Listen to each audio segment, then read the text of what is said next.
नमस्कार देवी सज्जनों, मैं शंकर प्रताप सिंह और आप देख रहे हैं हमारा चैनल यानी आपका चैनल SPS फिल्म्स। और दोस्तों, आज मैं एक ऐसे योगास के बारे में बताने जा रहा हूँ जो हमारे बर्थ चार्ट में बनता है। यानी अगर फर्स्ट हाउस का लॉर्ड अगर 6th हाउस में, 8th हाउस में, 12th हाउस में आता है, और इसी तरीके से अगर second house, third house, fourth house या जितने भी हाउसेज हैं, अगर उनके Lord 6th house, 8th house या 12th हाउस में जाते हैं, तब कौन सा योगा हमारी कुंडली में बनता है। और इसकी जानकारी देना ज़रूरी इसलिए है क्योंकि आगे जो हम सीरीज जो स्टार्ट कर रहे हैं लॉर्ड थ्रू हाउसेस, तो अगर आप इस योगा के बारे में अगर आप जानते हैं तो वो जो सीरीज में जो हम वीडियो बताएंगे आपको, जो आप उन चीज़ों के बारे में जो आपको डिटेल से समझाएंगे, तो इस योगा के थ्रू वो चीज़ और भी इजीली आप उन चीज़ों को समझ पाएंगे। तो जैसे योगा हम स्टार्ट करते हैं, मान लो जैसे फर्स्ट हाउस है। फर्स्ट हाउस यानी लगन।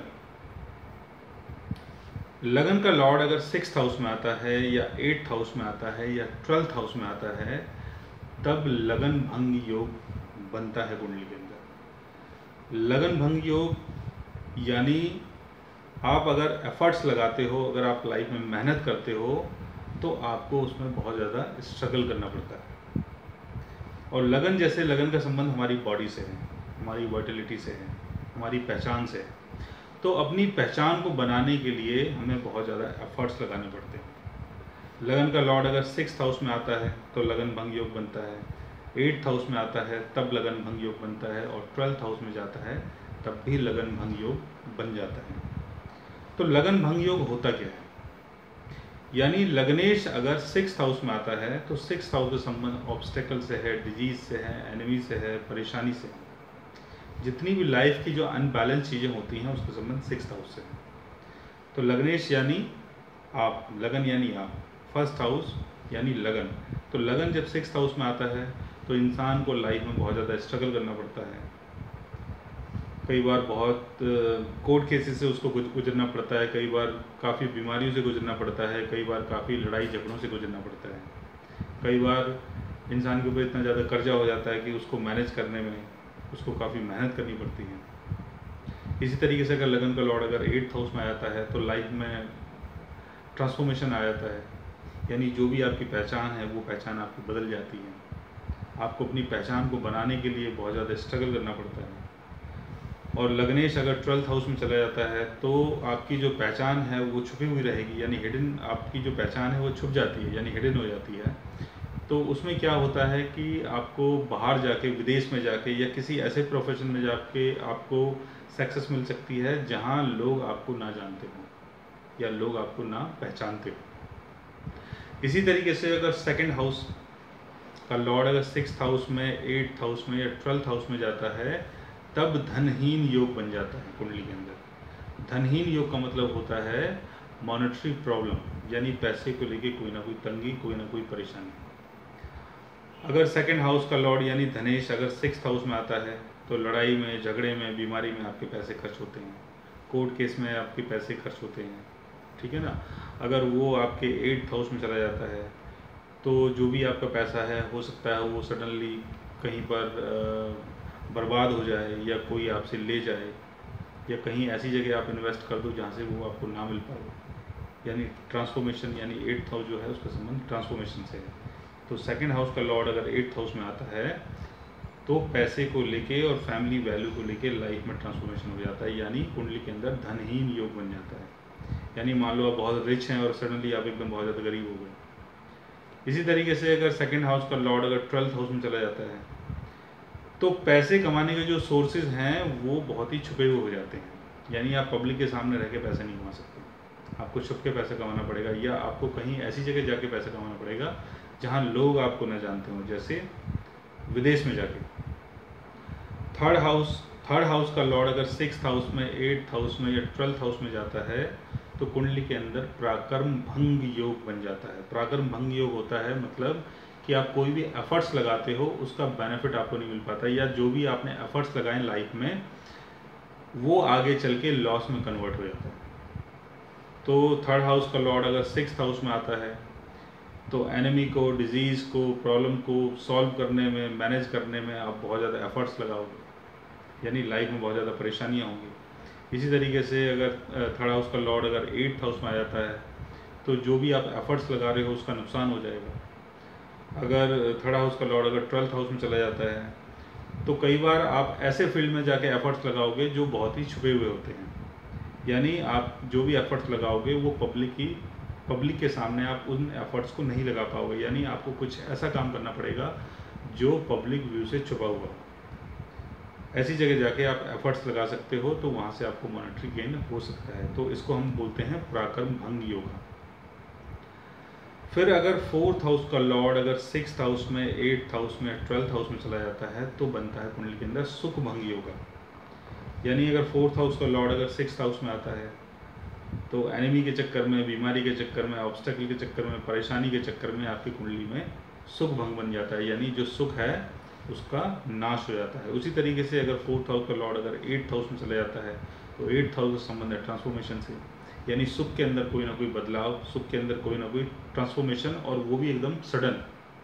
अगर 4th हाउस का लॉर्ड अगर 8th हाउस में आता है और अगर इसका पीरियड अगर स्टार्ट हो जाता है, यानी सब पीरियड या मैन पीरियड जो भी है, महादशा, अंतर्दशा, अगर विषमोत्री जो दशाएं होती हैं अगर वो स्टार्ट होता है तो आपकी लाइफ में सडनली कोई ना कोई ट्रांसफॉर्मेशन आ सकता है आपके सुख को लेके, यानी आपकी प्रॉपर्टी को लेके, गाड़ी को लेके, और जो भी आपका सुख है, जिससे भी आप सुख महसूस करते हो, उन चीज़ों को लेके बहुत ज़्यादा ट्रांसफॉर्मेशन आपकी लाइफ में आ सकता है। और इसी तरीके से 4th हाउस का लॉर्ड अगर 12th हाउस में चला जाता है तो आप सुखी हो सकते हैं, लेकिन वो जो सुख है वो पब्लिक से छुप के मिलेगा आपको। यानी हो सकता है कि जहाँ आपका जन्म हो वहाँ आपको सुख ना मिले, आपको अपना घर विदेश में कहीं जाके बनाना पड़े, या कहीं दूर जाके बनाना पड़े जहाँ आपका जन्म हुआ हो, या ऐसी जगह जाके आप रहें जहाँ लोग आपको न जानते हों। तो इसे कहते हैं हम सुख भंगी योगा। और फिर अगर जैसे 5th हाउस का लॉर्ड अगर 6th हाउस में, 8th हाउस में, 12th हाउस में चला जाता है तो इसको हम बोलते हैं संतानहीन योगा। संतानहीन योगा का मतलब ये नहीं होता कि आपके घर में संतान नहीं होगी। संतानहीन योगा का मतलब होता है कि जैसे 5th हाउस का लॉर्ड अगर 6th हाउस में आता है तो हो सकता है जो आपका बच्चा है, यानी जो आपका चाइल्ड है, उसको कोई ना कोई हेल्थ से संबंधित कोई बीमारी हो, कोई ना कोई परेशानी हो, कोई जॉब को लेके कोई दिक्कत हो, और कोई कोर्ट केस हो जाए आपके बच्चे के ऊपर, और उनको कोई ना कोई ऐसी प्रॉब्लम में बच्चा फंस जाए जहाँ उसको काफ़ी प्रॉब्लम होती हो, जैसे कर्जा हो जाना, बीमारी हो जाना, कोर्ट केस हो जाना। इन सब चीज़ों में जो आपका बच्चा है या जो आपकी जो संतान है वो इन चीज़ों में फंस सकती है। इसी तरीके से अगर 5th हाउस का लॉर्ड अगर 8th हाउस में आ जाता है तो संतान के साथ ट्रांसफॉर्मेशन, यानी जीवन में बहुत बड़ा बदलाव, चाहे वो हेल्थ को लेके हो, चाहे वो किसी भी चीज़ को लेके हो, तो आपकी लाइफ में बहुत बड़ा बदलाव आ सकता है आपकी संतान को लेके, यानी आपके चाइल्ड को लेके। इसी तरीके से 5th हाउस का लॉर्ड अगर 12th हाउस में चला जाता है तो कई बार संतान से सेपरेशन हो जाता है, बच्चों से सेपरेशन हो जाता है। तो कई बार इस कंडीशन में ये होता है कि जो आपके घर में जो आपके बच्चे हैं वो कई बार हो सकता है कि उनको पढ़ने के लिए कहीं बाहर जाना पड़े, या हो सकता है किसी नौकरी के चक्कर में उनको कहीं बाहर जाना पड़े, तो संतान से सेपरेशन के योग बनते हैं। फिर 6th हाउस का लॉर्ड अगर 6th हाउस में, 8th हाउस में या 12th हाउस में होता है तो कुंडली के अंदर विपरीत राजयोग बन जाता है। यानी 6th हाउस का लॉर्ड 8th हाउस में, 6th हाउस में या 12th हाउस में अगर चला जाता है तो ये कहीं ना कहीं अच्छा माना जाता है। तो इसे हम बोलते हैं विपरीत राजयोगा। और विपरीत राजयोगा जो है वो 3 टाइप के होते हैं। तो अगर 6th हाउस का लॉर्ड अगर 6th हाउस में ही अगर है, या 8th हाउस में है, या 12th हाउस में चला जाता है तो इसे कहते हैं हम हर्ष योगा। इस हर्ष योगा में नुकसान की जगह बेनिफिट होता है। यानी 6th हाउस जो है उसका संबंध ऑब्स्टेकल से है, एनिमी से है, डिजीज से है, परेशानी से है, प्रॉब्लम से है। तो 6th हाउस का लॉर्ड अगर 8th हाउस में आता है तो एनिमी जो है उसका डिस्ट्रक्शन हो जाएगा, एनिमी के साथ ट्रांसफॉर्मेशन हो जाएगा, जो भी आपकी प्रॉब्लम्स है उसके साथ ट्रांसफॉर्मेशन हो जाएगा, यानी उससे आपको बेनिफिट मिलेगा। इसी तरीके से 6th हाउस का लॉर्ड अगर 12th हाउस में चला जाता है तो जो आपका एनिमी है, जो आपकी बीमारी है, जो आपका कर्जा है वो डिज़ोल्व हो जाएगा, यानी वो लुप्त हो जाएगा, तो उससे आपको बेनिफिट मिलेगा।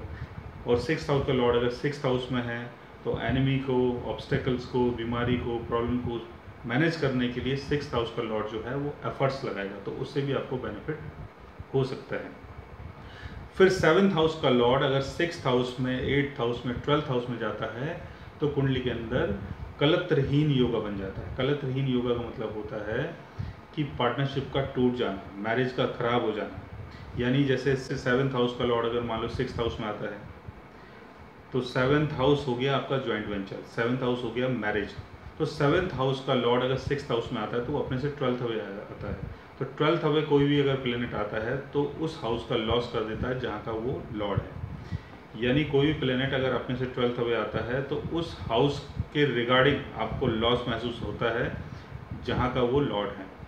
तो अगर 7th हाउस का लॉर्ड अगर 6th हाउस में आता है तो वाइफ के साथ डाइवोर्स, हस्बैंड के साथ डाइवोर्स, उनके साथ एनिमिटी, फाइट, झगड़ा, लड़ाई, कोई भी आपका पार्टनर है उसके साथ आपका झगड़ा हो सकता है, पार्टनरशिप आपकी ख़राब हो सकती है। और फिर अगर 7th हाउस का लॉर्ड अगर 8th हाउस में आता है तो लाइफ पार्टनर के साथ ट्रांसफॉर्मेशन, बिजनेस पार्टनर के साथ ट्रांसफॉर्मेशन, ठीक है ना, उनके साथ लाइफ में कोई ना कोई चेंजिंग, कोई ना कोई बहुत बड़ा बदलाव, वो भी एकदम बिल्कुल सडन। 7th हाउस का लॉर्ड अगर 12th हाउस में चला जाता है तो 12th हाउस का संबंध है लॉसेस से, और 7th हाउस हो गया आपका जॉइंट वेंचर, आपकी मैरिज, आपका लाइफ पार्टनर। और 12th हाउस जो है उसका संबंध लॉसेस है। तो लाइफ पार्टनर का लॉस, मैरिज का लॉस, बिजनेस का लॉस, पार्टनरशिप का लॉस, इन सब चीज़ों का लॉस आप देखेंगे। इसी तरीके से 8th हाउस का लॉर्ड अगर 6th हाउस में, 8th हाउस में या 12th हाउस में चला जाता है तो इसे भी हम विपरीत राजयोग बोलते हैं। पर ये जो विपरीत राजयोग है इसको बोलते हैं सरला योग। तो अगर 8th हाउस का लॉर्ड अगर 6th हाउस में है, 8th हाउस में है, 12th हाउस में है तो ये कहीं ना कहीं बेनिफिक माना जाता है, क्योंकि 8th हाउस का संबंध है आपके ट्रांसफॉर्मेशन से, डिस्ट्रक्शन से। तो 8th हाउस का लॉर्ड अगर 6th हाउस में चला जाता है तो आपको 8th हाउस की चीज़ों से गेन हो जाएगा, क्योंकि वो अपने से 11th हाउस चला गया। तो ट्रांसफॉर्मेशन से गेन, किसी की डेथ से गेन, मान लो किसी की डेथ होती है और वहाँ से आपको कोई पैसा मिल जाता है, कोई मॉनेटरी गेन हो जाता है, यानी इंश्योरेंस के थ्रू या किसी भी चीज़ के थ्रू, या विल आपके हाथ में आ जाती है तो उससे आपको मॉनेटरी गेन होगा। इसी तरीके से अगर 8th हाउस का लॉर्ड अगर 8th हाउस में है तो वो कहीं ना कहीं ट्रांसफॉर्मेशन को मैनेज करता है। इसी तरीके से 8th हाउस का लॉर्ड अगर 12th हाउस में चला जाता है तो 8th हाउस की चीज़ों का लॉस हो जाता है, यानी ट्रांसफॉर्मेशन का लॉस, यानी हिडन जो आपके एनिमीज़ हैं उनका लॉस। तो ये बेनिफिक माना जाता है, तो इसे कहते हैं हम सरला योगा। फिर 9th हाउस का लॉर्ड अगर 6th हाउस में, 8th हाउस में, 12th हाउस में चला जाता है तो इसे कहते हैं हम भाग्य भंग योगा। यानी ऐसे योग में आपको बहुत ज़्यादा स्ट्रगल करना पड़ता है, किस्मत जो है आपका कम साथ देती है। और 9th हाउस का लॉर्ड अगर 6th हाउस में आ गया तो 9th हाउस का संबंध फादर से है, 6th हाउस का संबंध फाइटिंग से है, डिजीज से है, एनिमी से है। तो फादर के साथ लड़ाई झगड़े का योग बनता है, और फादर को कोई ना कोई बीमारी, कोई ना कोई परेशानी या कर्जा या कोई ऐसी चीज़ जिसके कारण फादर को कोई ना कोई परेशानी हो। और अगर 9th हाउस का लॉर्ड अगर 8th हाउस में आता है तो फादर का जो लॉर्ड है वो आपके अपने से 12th में चला गया, तो फादर को कोई ना कोई लॉस, सडन एकदम ट्रांसफॉर्मेशन लाइफ में, या हेल्थ को लेके, पैसे को लेके, नाम को लेके, फेम को लेके, इन सब चीज़ों को लेके फादर को कोई ना कोई लाइफ में ट्रांसफॉर्मेशन हो सकता है। इस तरीके से 9th हाउस का लॉर्ड अगर 12th हाउस में चला जाता है तो हो सकता है कि आपके जो फादर हैं वो कहीं अब्रॉड चले जाएं काम धंधे के लिए, कमाने के लिए, तो फादर से सेपरेशन हो जाता है।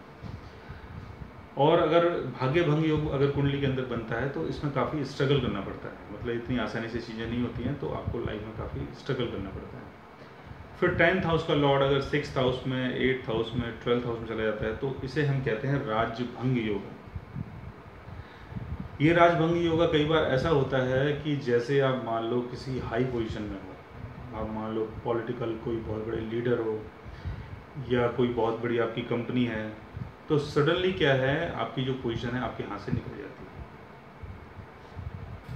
10th हाउस का लॉर्ड अगर 6th हाउस में है तो ब्राइबरी के चक्कर में, घूस के चक्कर में, एनिमिटी के चक्कर में, बीमारी के चक्कर में, ऑब्स्टेकल के चक्कर में, क्राइम के चक्कर में, इन सब चीज़ों के चक्कर में स्टेटस का लॉस, यानी जो आपका राजपाट है उसका लॉस। इसी तरीके से 10th हाउस का लॉर्ड अगर 8th हाउस में आता है तो 8th हाउस का संबंध ट्रांसफॉर्मेशन से है, तो जो भी आपका स्टेटस है उसमें सडनली ट्रांसफॉर्मेशन आ जाएगा, कोई ना कोई बदलाव आ जाएगा, ठीक है ना।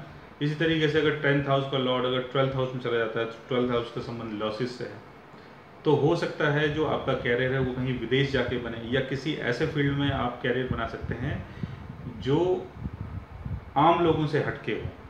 यानी अगर आप सोचते हैं कि मेरा 10th हाउस का लॉर्ड अगर 12th हाउस में और मैं कहीं पर शोरूम खोल के बैठ जाता हूँ तो वो बिजनेस आपका नहीं चलने वाला है। तो कोई भी अगर आपका बिजनेस होगा उसका संबंध 12th हाउस से होना चाहिए। यानी या तो आप बाहर जाके कोई काम कर सकते हो जो आपका बर्थ प्लेस ना हो, जो आपके बर्थ प्लेस से बहुत दूर हो, या 12th हाउस से संबंधित चीज़ों में आप इन्वॉल्व होकर काम कर सकते हो। अब 12th हाउस क्या है ये आप आने वाली वीडियोस में जान पाएंगे। फिर अगर 11th हाउस का लॉर्ड अगर 6th हाउस में, 8th हाउस में, 12th हाउस में जाता है तो इसे कहते हैं हम लाभ भंग योगा। यानी जो भी आपकी जो इनकम है उसका लॉस, यानी इनकम का लॉस 6th हाउस के चक्कर में, यानी एनिमी के चक्कर में, बीमारी के चक्कर में, कर्जे के चक्कर में, यानी आप पैसे कमाए जा रहे हो और वहाँ आप अपने कर्जदारों का पैसा दिए जा रहे हो, तो उसमें आपको पैसा देना पड़ेगा। तो उसके चक्कर में जो भी आपकी कमाई वो ख़राब हो जाएगी। या मान लो घर में कोई किसी को बीमारी है या आपको खुद को कोई बीमारी है तो उसके चक्कर में जो आपकी इनकम है वो ख़राब हो जाएगी। या मान लो कोई कोर्ट के हिसाब के ऊपर हो जाता है तो उसके चक्कर में आपकी जो इनकम है वो ख़राब हो जाएगी। इस तरीके से अगर 11th हाउस का लॉर्ड अगर 8th हाउस में आता है तो जो आपका नेटवर्क सर्कल है, जो आपकी इनकम है उसमें एकदम से ट्रांसफॉर्मेशन हो जाएगा। यानी जो आपकी कमाई के सोर्सेज हैं वो अचानक से बंद हो जाएंगे, जो आपका नेटवर्क सर्कल है वो आपके हाथ से छूट जाएगा। फिर अगर 11th हाउस का लॉर्ड अगर 12th हाउस में चला जाता है तो आपको विदेश में जाके कमाना पड़ेगा, जो भी आपका सर्कल है वो बाहर जाके बनाना पड़ेगा आपको। यानी विद इन द होमलैंड आप अपने सर्कल को नहीं बना पाओगे, तो आपको कहीं ऐसी जगह जाके काम करना पड़ेगा जो आम लोगों के सोर्सेज से दूर हो और जहां आपको कोई ना जानता हो। फिर 12th हाउस का लॉर्ड अगर 12th हाउस में, 6th हाउस में या 8th हाउस में आता है तो इसको हम बोलते हैं विपरीत राजयोगा। तो ये जो विपरीत राजयोगा होता है इसको बोलते हैं हम विमला योगा।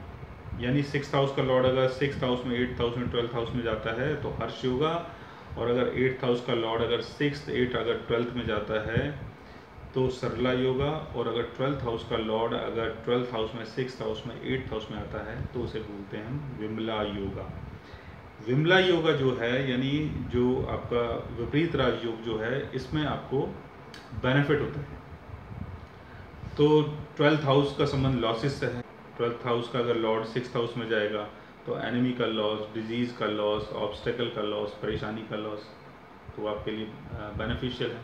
इसी तरीके से अगर 12th हाउस का लॉर्ड अगर 8th हाउस में जाता है तो ट्रांसफॉर्मेशन का लॉस, हिडन एनिमीज़ का लॉस, छुपी हुई चीज़ों का लॉस, जो भी आपके छुपे हुए दुश्मन हैं उन लोगों का लॉस, तो इन सब चीज़ों का लॉस हो सकता है अगर 12th हाउस का लॉर्ड अगर 8th हाउस में आता है तो दोस्तों आज हमने आपको ये बताया कि अगर फर्स्ट हाउस का, सेकंड हाउस का या अलग अलग हाउसेस के लॉर्ड अगर 6th हाउस में, 8th हाउस में, 12th हाउस में जाते हैं तब आपकी कुंडली में कौन कौन से योग बनते हैं।